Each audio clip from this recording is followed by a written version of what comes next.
ಇದು ನಿನ್ನೆ ಹಾಗೂ ಇವತ್ತಿನ ಲಾಗು. ರಾಮನಗರ ಬಸ್ ಸ್ಟ್ಯಾಂಡ್ ಬಂದ್ರೆ ಜನಸಾಗರವೋ ಜನಸಾಗರ. ಅಲ್ಲಿ ನೋಡಿದ್ರೆ ಬಸ್ ಬರ್ತಾ ಇಲ್ಲ. ಹೇಗೋ ಒಂದ್ ಬಸ್ ಬಂತು, ಅದ್ರಲ್ಲಿ ಹತ್ ಕೂತ್ಕೊಂಡೆ. ಸೀದಾ ಮದ್ದೂರ್ಗ್ ಬಂದೆ. ಮದ್ದೂರಲ್ಲಿ ಕುಣಿಗಲ್ ಬಸ್ಗೆ ವೇಟ್ ಮಾಡಿ ಸುಸ್ತಾಗೋಯ್ತು. ಹೇಗೋ ಕುಣಿಗಲ್ಗ್ ಬಂದೆ. ಕುಣಿಗಲ್ಲಿಂದ ಇನ್ನೊಂದ್ ಊರಿಗೆ ಹೋಗ್ಬೇಕಾಯ್ತು.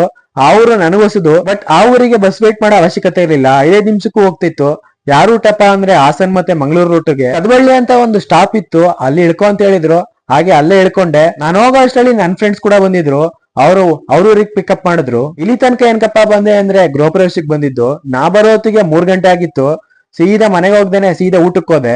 ಇವರೆಲ್ಲ ಊಟ ಮಾಡಿದ್ರು, ನಾನು ಊಟ ಮಾಡೋ ತನಕ ಕಾಯ್ತಾ ಇದ್ರು. ಆಗೋ ನನ್ ಜೊತೆ ಈ ನಾಯಿನೂ ಊಟ ಮಾಡ್ತಾ ಇತ್ತು. ನಾನು ಊಟ ಮಾಡಿ ಮಾತಾಡ್ಸೋಣ ಅಂತ ಮನೆಯೊಳಗೆ ಹೋಗೋಷ್ಟರಲ್ಲಿ ದೇವ್ರ ಎತ್ತುತ್ತಾ ಇದ್ರು.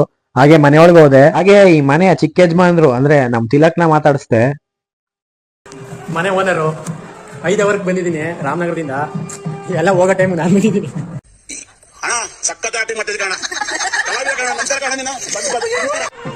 ಬಾಯ್ ಕೊಡ್ತೀನಿ. ತಿಲಕ್ಗೆ ಬಾಯ್ ಮಾಡಿ ನಾನ್ ಸೀದಾ ಬಂದಿದ್ದೆ ನಿತಿನ್ ಅವ್ರ ಮನೆಗೆ. ಲೇಟ್ ಆದ್ರಿಂದ ಇವತ್ತು ನಿತಿನ್ ಅವ್ರ ಮನೇಲಿ ಉಳ್ಕೊಂಡೆ. ಅವನ್ ಕೈಯಾರ ಬಿರಿಯಾನಿ ಬೇರೆ ಮಾಡಿದ್ದ.